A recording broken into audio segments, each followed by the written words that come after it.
Polisi terus mengusut sindikat film porno di Jakarta Selatan. Ada 16 pemeran video porno yang akan diperiksa Jumat besok. Penyelidikan kasus ini diharapkan tidak hanya soal pornografi, tapi juga pidana lain seperti pencucian uang. Polisi menangkap para tersangka kasus rumah produksi film porno di dua lokasi berbeda. Di lokasi pertama, ada dua tersangka yang diciduk polisi. Lokasi penangkapan berada di rumah studio di Jalan Jati Raya, Pasar Minggu, Jakarta Selatan. Setelah melakukan pengembangan, penangkapan tersangka pun dilanjutkan di Jalan Srengseng Sawah, Jagakarsa, Jakarta Selatan.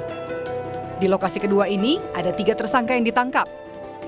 Di lokasi ini juga, polisi menggeledah dan menyita sejumlah barang bukti produksi film porno, yakni 1 set alat syuting, 5 harddisk, 5 handphone, 2 laptop, 2 PC komputer, dan 2 televisi.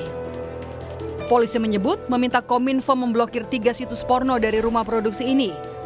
Tak hanya itu, polisi juga akan memblokir nomor rekening milik rumah produksi film porno serta memeriksa sejumlah pemeran.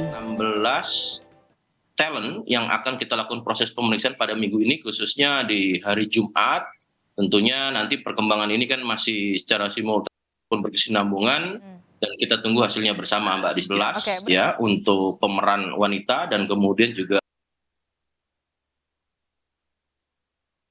tentunya mekanisme pemanggilan sudah dilayangkan kepada mereka semua.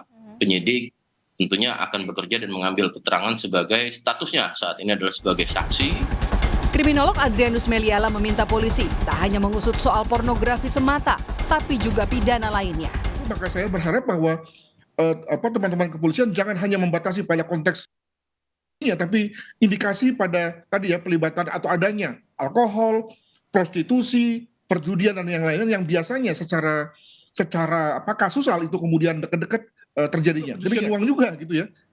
Kalau tadi kita bicara mengenai bahwa yang bersangkutan sudah ada uang berapa 500 juta, tentu sebagai satu hasil daripada bisnis haram itu mereka akan ngeri ya kalau masuk ke dalam atau dimasukkan ke dalam rekening koran ya.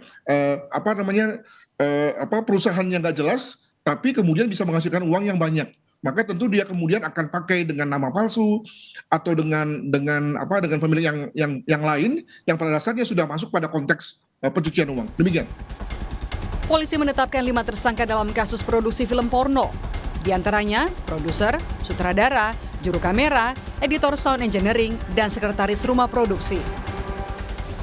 Modus operandi tersangka adalah mengelola 3 situs yang berisi muatan pornografi. Untuk bisa mengakses film, dikenakan tarif berbayar dan juga berlangganan.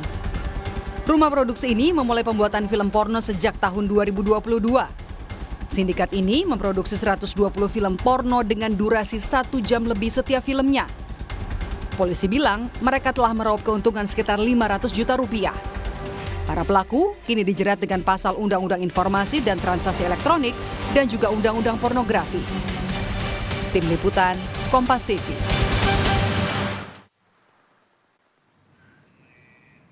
Jurnalis Kompas TV Jona Hamonangan sudah siap di Polda Metro Jaya dengan laporan terkininya. Jona, polisi bilang akan memeriksa 16 pemeran film porno pada Jumat besok. Apa yang akan digali oleh penyidik?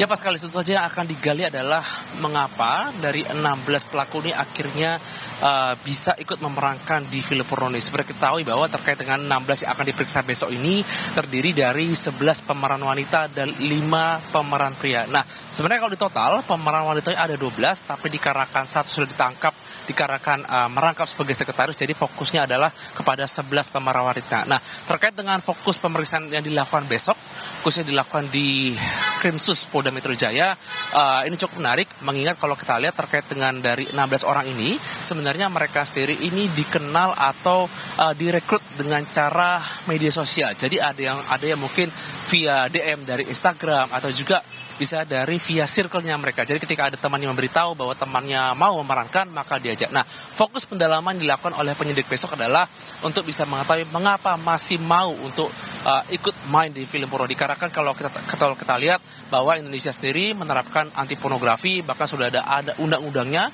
baik mungkin undang-undang ITE ataupun undang pornografi. Jadi seharusnya para pemeran sudah mengetahui apakah nanti akan bisa dinaikkan statusnya menjadi tersangka atau tidak.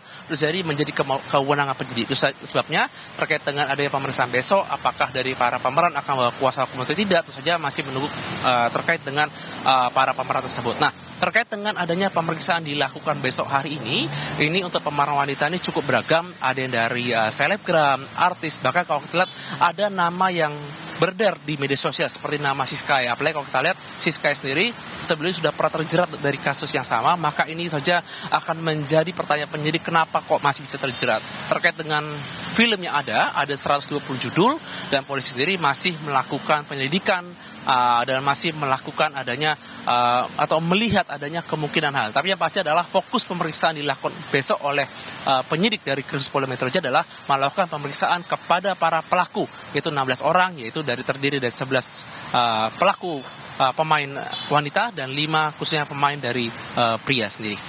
Paskalis. Jonah, sebenarnya kan industri film porno ini, kita tidak hanya bicara soal pornografinya saja, tapi ada yang menempel yaitu pidana-pidana lainnya. Salah satunya adalah pencucian uang. Apakah polisi juga akan menelisik pidana lain? Ya, pasal ini cukup menarik ya, terkait dengan adanya industri film porno. Ini memang tidak bisa dilepaskan adanya unsur tidak pidana pencucian uang ataupun adanya pidana lain. Tidak menutup kemungkinan misalkan ada narkotika ataupun dari seperti judi ataupun hal lain. Kenapa? Kalau kita lihat di industri film porno di luar negeri pun ini bahkan tidak bisa lepas dari hal seperti itu. Seperti misalkan perdagangan ilegal ataupun mungkin adanya cuci uang ataupun semacamnya. Jadi memang tidak untuk kemungkinan mungkin bagi penyidik untuk bisa melihat adanya hal-hal lain atau faktor lain, atau bisa juga mungkin dari para pemain ini mungkin salah satunya ada yang mungkin terjerat juga dengan narkotika atau narkoba, atau mungkin memakai seperti alkohol atau narkoba untuk meningkatkan kepercayaan diri khususnya ketika bermain di film tersebut. Jadi memang terkait dengan pemeriksaan besok tidak untuk kemungkinan penyidik mencari faktor lain atau mencari kemungkinan lain seperti misalkan hal-hal tersebut. Yang pasti adalah terkait dengan pemeriksaan besok ini fokus kepada para 16 pemeran yang ada di film porno tersebut. Mas Kalis. Terima kasih melaporkan langsung dari Polda Metro Jaya.